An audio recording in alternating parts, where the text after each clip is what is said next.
Now, I did forget to mention that we're working today with the Tarot of the Greenwood, and I can't remember who did it.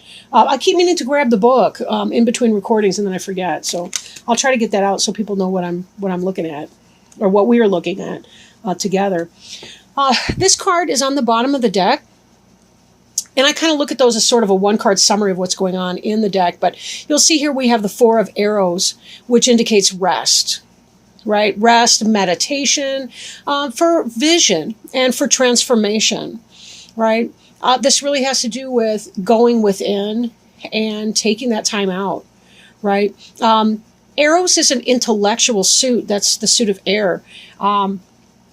And part of that means we need to kind of slow down so that we can let our thoughts stop racing, calm down, and then, and usually only then, that's when we get the insight that really comes in. When we're in a froth, we don't tend to get our best thoughts coming in because we're blocking them with so much hyperactivity of our mind.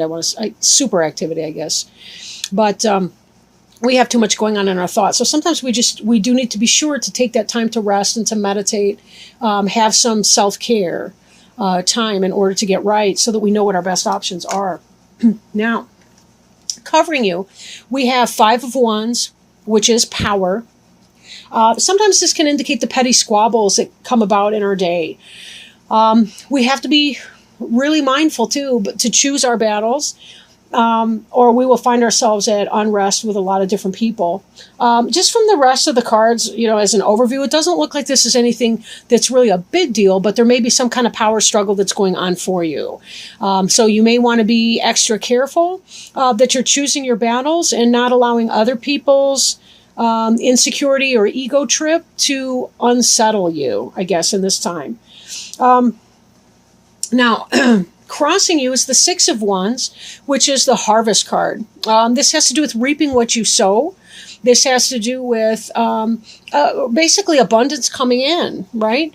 For some of you, we've had that in the past with pregnancy and giving birth and things like that. That can be symbolic for people. It can be literal. Harvest, that's this time of year right now, right? We're in the prime of harvest. We're in the Virgo season, September 1st to 15th. So, we do have a lot of abundance coming in. I'm here in Michigan, and in Michigan, of course, it's a wonderful time of year for everything. So, everything from berries to corn to tomatoes to, and then we're going to have the gourds coming up. It's a wonderful time of year to be in Michigan. And this idea of things coming in that you've set forth before. This has to do with... this can even for some people be like a scholar type situation. Say if you've been studying for something, and you're sort of wrapping it up. Pardon me. Excuse me. But harvest is, things are coming your way. Things that you've set forward into motion are coming your way. So if you have put out a job application, that's coming in for you, right?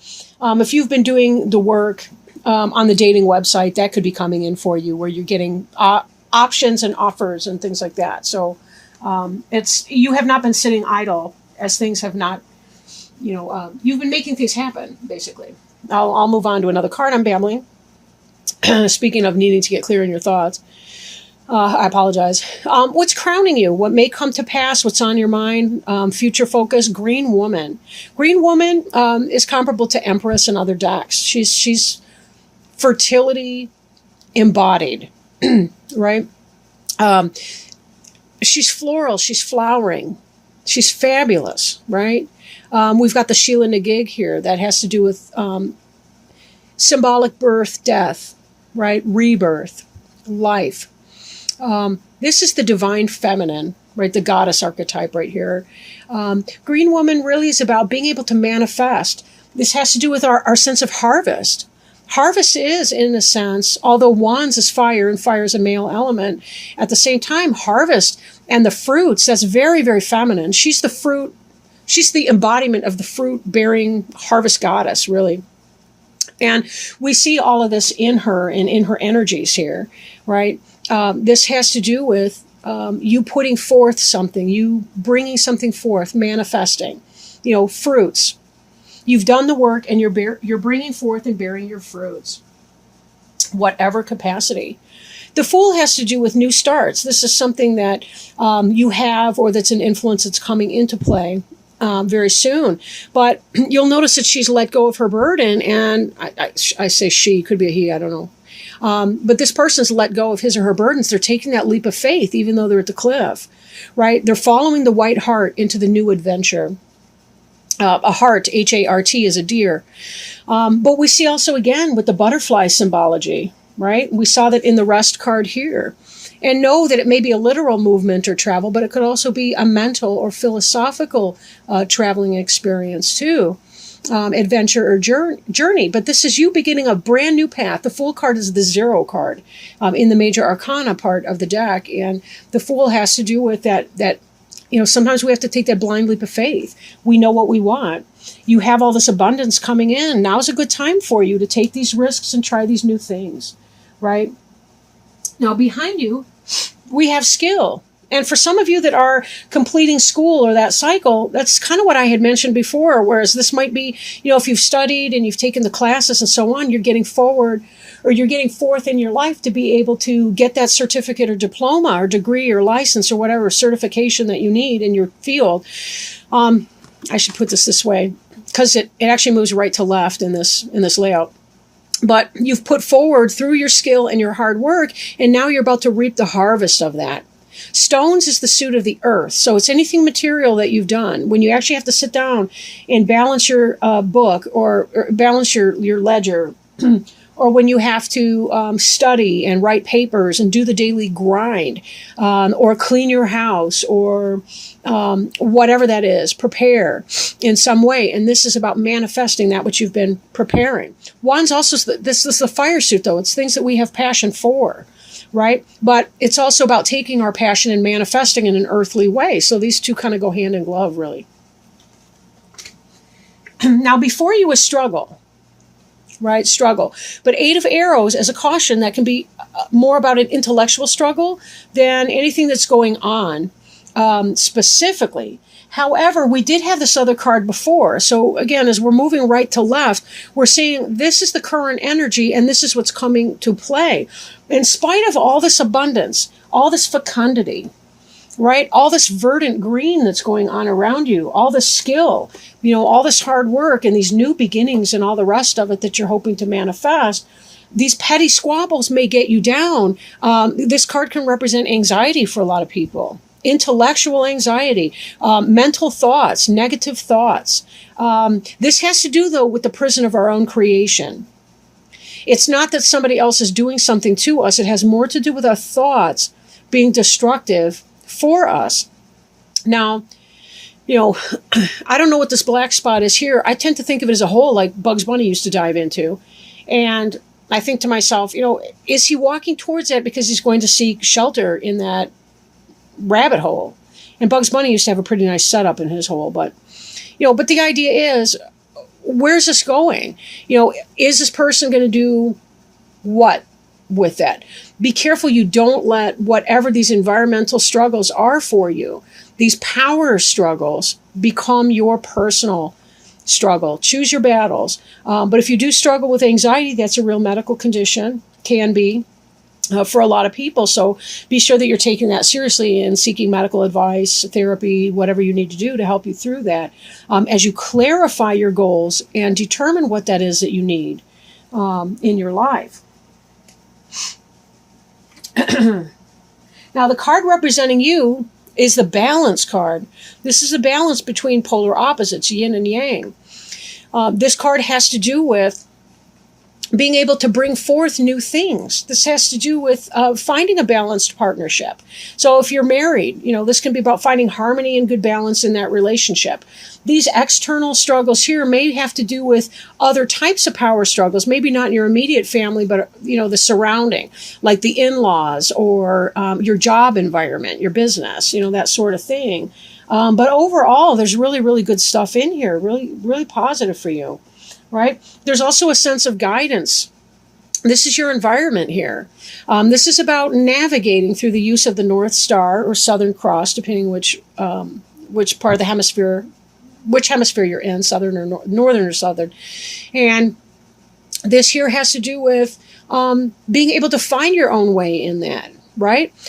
Be careful that you're taking that time to find your balance, right? When we look at this rest card, this is part of it, taking that time for self, as well as the time that you spend with and around other people, because it can be exhausting if you're not finding that balance. This is about being guided towards wonderful things in your future. But there will be some level of struggle here. How difficult the struggle is has to do with your approach to it, whether you seek help with that, are you willing to just kind of let things go? But be careful that you are implementing some kind of balance in your life. You really do have this forward movement, and this Fool card has to do with this pole star as well. This Fool is basically following the pole star into the future. They're being guided. They're being helped and supported by elements like angels and spirits and God, divine hand, fate, the universe, however you want to call it, right? So there is that energy of divine support at play here. Be careful that you're doing your part to find your balance and that you're not psyching yourself out into this negativity, because I really don't feel like it's necessary for you. Look at the color in here. This is you, and this is the future. So whatever's going to strip you of your technicolor, I would be very, very mindful about surrendering your power to this kind of negativity and nonsense. And remember that this Harvest card can also be some kind of a warning. If we get stuck in the power trip, we are going to reap what we sow, and therefore we shall have struggle. It's just the way that that's going to go. It's that cause and effect. It's a karmic lesson sometimes that we have to learn.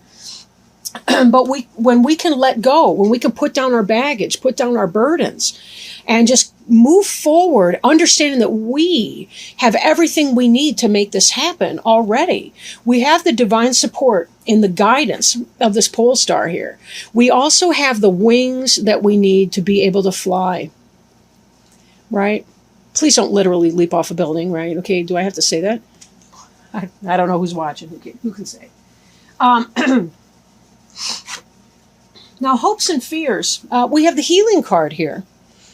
The healing card, right? This reminds me of this rest card. So for some of you, it may be that you do have some medical issues that need addressing, or that you fear that a medical situation may be difficult, or that you fear something pertaining to that. One thing I didn't mention before, but that I noticed on here is that here we see a caduceus, and I'm probably saying that incorrectly. But what I mean by that is that snake that's wrapped around a pole that's the symbol of medicine. And this is a person laying here, and here's another person here, and there's a great big heart right there. So for some of you, it may be that you're healing emotionally from some emotional pain.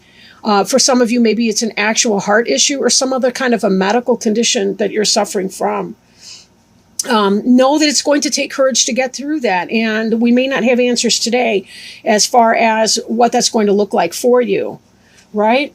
But whatever that is, your final outcome card here is strength. And this strength here is a healer. He's got a bowl, right? He's got a cup right here that's some kind of medicine. So I really feel like there's treatment if you are suffering from a medical situation, that there is some kind of treatment that will be had. And you certainly have a transformation that happens in here to a more beautiful self. Sometimes people can experience during the throes of a medical condition, that's when they really tap into their intuition, and when they really start learning how to meditate and learning how to do things like astral projection or shamanic dreaming, lucid dreaming, as you would call it. And here we also see that there's work doing. I mean, these look like Reiki symbols to me, at least in part. But it may be that you seek alternative healing as well, traditional types of healing, such as Reiki or acupuncture, acupressure, alternative medicine, herbal remedies, and the like, poultices and tinctures and so forth. But it does look like you are going to be seeking treatment, those of you that may be having medical But a lot of these other cards, again, they're very, very strong. You're being guided the whole way. And even this balance card that represents you, if we look at it, a lot of your issues may be, if not brought on by a lack of balance, it could be being exacerbated by a lack of balance. And so be sure that you are coming into alignment. And note that this also is the sacred caduceus symbol of medicine and healing that we see on some of these other cards. I've lost the thread of where these other cards are. But yeah, we see this right here, right on the staff. We've got the snakes. So understand too, a lot of what you do to create yourself into your own balance and your sense of balance will promote your healing on a medical level. When we get our energy right, our body can repair that much better and quicker. And that's a reality that we all face here as humans on a mortal plane. But with that, I really do hope any of you who may be suffering from some kind of medical issue or concern, I really do wish you all the best.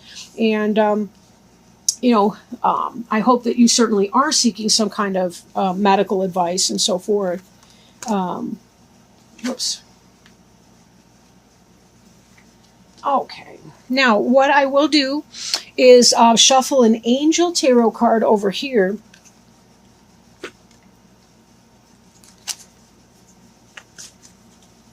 And I'm sorry I can't say about the outcome per se. I do think that there will be a great deal of strength that you develop in that, and a great deal of insight and awareness as well. I'm not really getting a sense of something fatal, but that's probably out of my scope. I don't know that that would be revealed to me if that were the case.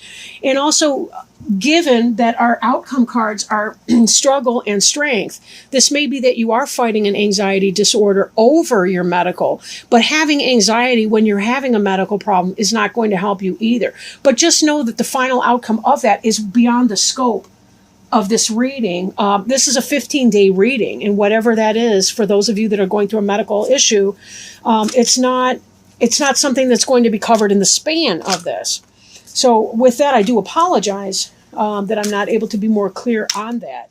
But I'm not seeing anything. None of these cards are really scary, but there certainly is a reflective, meditative, spiritual component of ourself that plays a huge role in our medical outcomes. If we are able to check our worries and fears to the extent that we can. It's understandable when people have anxiety about medical. But just be careful, because having worry can actually trip a cycle. You worry about not being well, and then that actually feeds into having more symptoms and the like. We did have a jumper, and it's the 9 of air, and that's exactly what I was just talking on. Thank you so much, angels, for helping us pick this card. This is a perfect card for this situation, right? Okay, so 9 of air. I'm trying to get the glare off the card.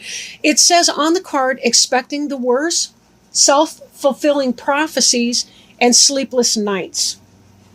Positive thinking is essential right now. Your own obsessive, negative thoughts are the true culprits behind the trouble you fear. Release your guilt and realize that regret is a wasted emotion. Turn your attention to the amazing possibilities for the future and leave the past behind. If you are having unpleasant dreams at this time, write them in a journal, bless them for their desire to inform you, and then send them to the angels. If depression is an issue, encourage those affected to seek professional counseling. Additional meanings of this card are sleeplessness, racing thoughts, expecting the worst, self-fulfilling prophecies, worry, and stress-related illness. So just along the lines with what we were talking about just now is this idea that we can put ourselves in a mental prison. And note, these are the same suits even. But 9 and 8 have to do with how you're thinking and what you're thinking. The 10 of air has to do with what other people are doing to us. This is what we are doing to ourselves. So just as the angels advised in this angel tarot card that fell out, I mean, it was a jumper here. that was telling us about the power of the mind in our healing. So be careful not to attract more negativity through negative thinking. If you need help with that, again, seek professional help and so forth. My website is still not up and running yet, or I would encourage you, to come on board and see what we could do about that. I do hope that by October I'll have my website up, and then people can start having private readings with me and so on. But definitely be sure that your approach includes your mind and your orientation towards whatever stress or issue that you're going through, because we can create this cycle ourselves through our mind and how we think about the things that we're going through.